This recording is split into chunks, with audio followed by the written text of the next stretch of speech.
आली आपल्या काव्याला हॉस्टेलला सोडायला. काव्याचा बाप गेलं ते तिकडं.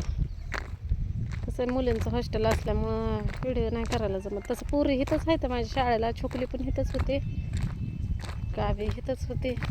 लय अंधकांत झालं.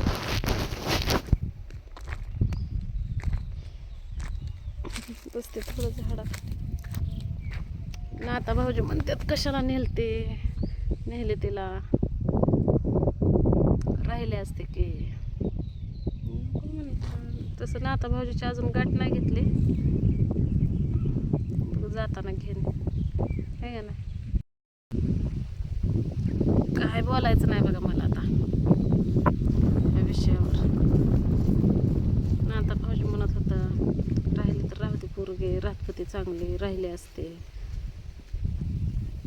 चांगले राहायला लागले होते, तो कशाला नाही. काय सांगू तुम्हाला. चला आता आतमध्ये जाते, घेते ते हे करून. तिला अजून लागणारं सामान दिलं.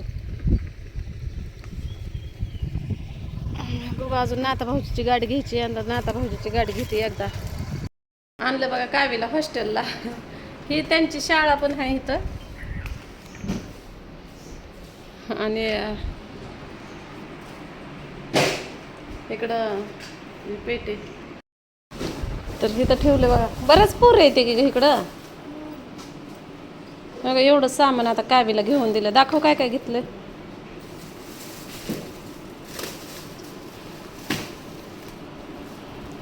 शॅम्पू, परत साबण, कपड्याचं साबण, निरमा, खायचं काढ त्यातलं.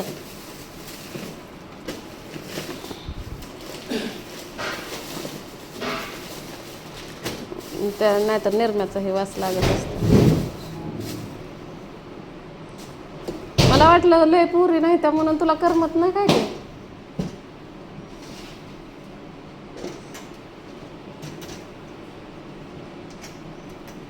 काय नाव आहे? काव्या हनुमंत भालेराव. काव्या लिहू का मी? तर आली बघा हॉस्टेलला सोडून कावीला. का तिथं जास्त पुरींचं हॉस्टेल असल्यामुळे जास्त व्हिडिओ करायला येत नाहीत. सर नाहीत अजून. सर यायला लागलं तर म्हणलं खरा सरांना बोलली. आता पवार सरांना बोलायचंय, पण ते अजून वाटणच आहे. तर एंट्री दिली. खाणं पिणं सगळं चांगलं आहे हॉस्टेलला. शिक्षण चांगलं होतं, पण लेकरं ऐकत नव्हते. आता तिच्यासमोर सगळी माझी इज्जत काढली. जेव्हा मी रडली, सगळ्यांचं मी बोलणं खाल्लं, तेव्हा कुठं पुरीनं ऐकलं. मी म्हणलं काव्या तुमच्या इच्छेसाठी म्हणलं तुम्ही माझी इच्छा मारता. म्हणलं मी काय तुमचा वाईट विचार करणार आहे का सांग. मी कधी तुम्हाला 5 बोटं लावत नाही. म्हणलं तुम्ही इमोशनल झाला, मी इमोशनल होते, पण कधी मी इमोशनल झाले तर तुम्ही कधी माझं ऐकलं का सांगा म्हणलं. आता तिचं पण तिथं डोळं भरून आलं, पण तिथं भरपूर अशा पोरी येत्या. 12वीपर्यंत शाळा आहे. सारखं दाखला इकडून तिकडं नाचवायचं बरं दिसतंय का. एक तर नवऱ्याचं माझं पटत नाही बिलकुल, ते ऐकत नाही म्हणून. माझं तर म्हणणं नवऱ्याकडून एकच अपेक्षा असते, दारू पिऊ नको. पण ती चांगलं आहे तर चांगलं आहे. आणि मी इसर पडला, चांगले खुश राहायला लागले, चांगला राजा राणीचा संसार चालला की त्यामध्ये पचका घालतं. आता तिला गाईड ही घेऊन देते. थांबल्यात कारभार तिकडं. आता ही पण गाडी घेऊन बारामतीला जातो आम्ही. तर एक कमेंट्स आली होती की तू पांडुदादाला 10,000 द्यायला तयार झालते, मग तू 5,000चं ॲडजस्टमेंट कसं केलं. तर तुम्हाला सांगते 5,000चं ॲडजस्टमेंट कसं केलं. तुम्हाला माहितीच आहे माझं गळ्यातलं कानातलं मी घाण ठेवलं. आणि गाडीला मला भरायचं होतं पैसे, पण पैसे तर काय नव्हतं. पैसे नव्हतं. मग ते 10,000 जे होतं का नाही ते मी काढलं. 5,000 रुपये गाडीला बुक करायला दिलं आणि 5,000 रुपये कानातलं सोडवायला दिलं. ते कानातलं सोडवायचं आणि अजून 5,000 रुपयाची मग ती कानातलं परत मोडायचं नाही तर घाण ठेवायचं.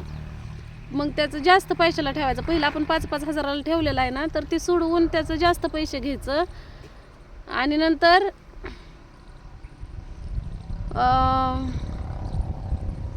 गळ्यातलं सोडवायचं. मग ती माझं अजून एक गळ्यातलं आहे, घरीच आहे, ती नाही ठेवलेलं. कारण ती पण ठेवलं असतं, पण ती स्वातीकडे असल्यामुळं ती महागच राहिलं. तर मग त्या तिन्ही गळ्यातल्या, म्हणजे 2 गळ्यातलं आणि 1 कानातलं, ह्याचं सगळ्याची 60,000ची लेवल करून आपल्याला डाऊन पेमेंट भरायचं आहे. तसं माझ्याकडे 1 पण रुपये आता सध्या शिल्लक नाही.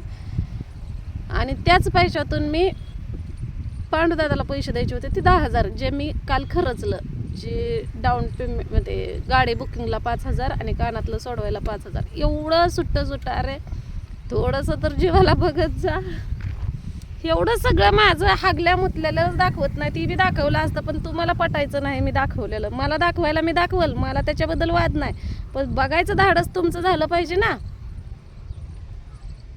समजून घेत जा एखाद्याची परिस्थिती, एखाद्याची वेळ, हे समजून घ्यायची असते या. आता बघा, ही झालं की परत आता पुरीचं झालं, पोराचं झालं, पोराचं मिटवलं, पुरीचं मिटवलं, आता नवऱ्याचं मिटवायचं राहिलंय. एकटी बाई एवढा संसार हँडल करते, कौतुक करायचं तर तिचं खच्चीकरण करता. बाप रे, काय जमाना आहे. पुढला जन्मी मला बाईचा पण नको, गड्याचं बी नगन, मला माणसाचा जन्मच नका बाबा. आणि एक मी सोमादादाचा व्हिडिओ बघितला, नातेवाईक इतके स्वार्थ आहेत ना, पोटचं सुद्धा स्वार्थ आहे, स्वतःपुरतं बघतं. म्हातारपणाची सोय करून ठेवा, कोणी आपल्याला देईन किंवा कोणी आपल्याला देईल किंवा आपण कुणाला तर द्यावं, असली भानगड ठेवूच नाही खरं माणसानं. मला खरं सोमादादाचा तो व्हिडिओ इतका आवडला, पण त्यांना सुद्धा इतक्या वाईट कमेंट्स आल्या होत्या की तू कुणासाठी अंग जिजवलं हे ते. खरं नाही कुणासाठी अंग जिजवलं पाहिजे. आता माझं कर्तव्य पुरीला शिक्षण द्यायचं, पण आमच्या जवळ जर ठेवलं तर आमच्या सुट्टीचा टायमिंग नाही. 11पर्यंत पोरगी काय करणार. आणि त्यातमध्ये मी हाय व्हिडिओ बनवते, म्हणजे सोशल मीडिया वापरते. माझ्या व्हिडिओमधनं सगळ्या अपडेट कळतात, आहे का नाही. आता घराला कुलूप लावायचं, गाडी ही पण घ्यायची. कारभारीला म्हणलं तुम्ही थांबा, म्हणलं ही पण म्हणलं होतं मी येतो, पण मी म्हणलं तिथं तर येऊन काय करणार आहे, इथलं तर गाडीचं काम करा, कागदपत्र जमा करायच्यात. म्हणलं आपल्याकडं नाही घरपट्टी, ना लाईट बिल, ना पाणीपट्टी, काय म्हणलं ती कसं बसं ॲडजस्टमेंट केलं या, आमच्या जीवालाच माहिती म्हणलं. तर चला, पवार सरांची वाट बघत बसली होती, पण पवार सर काय अजून दिसत नाही तर आल्याला. खरंच सरांसंग बोलली, आता निघालो आहे आम्ही. तर चला, व्हिडिओ कंटिन्यू करा. आता कावीला गाईड आणायला चालली जीवूरला. तसंच माझं कानातलं पण सोडवायचं आहे. आणि आता सोनारापाशी नाही ठेवायचं, आपल्याला गोल्ड लोन करायचं आहे. आता ती कानातलं आणायचं, आता गळ्यातलं सोडवायला अजून 10,000 रुपये कमी पडतात, म्हणजे 5,000 कमी पडतात. आता बघायचं ह्याच्यात होतंय का. इथं जर मला 20-30 हजार रुपये जर कानातल्यावर दिलं तर चांगलीच गोष्ट आहे, म्हणजे आपल्याला गळ्यातलं सोडवायला येतं आहे, आणि ती पण 2 दिवसात करावं लागतं या. तर चला, आता निघालो जीवूरला.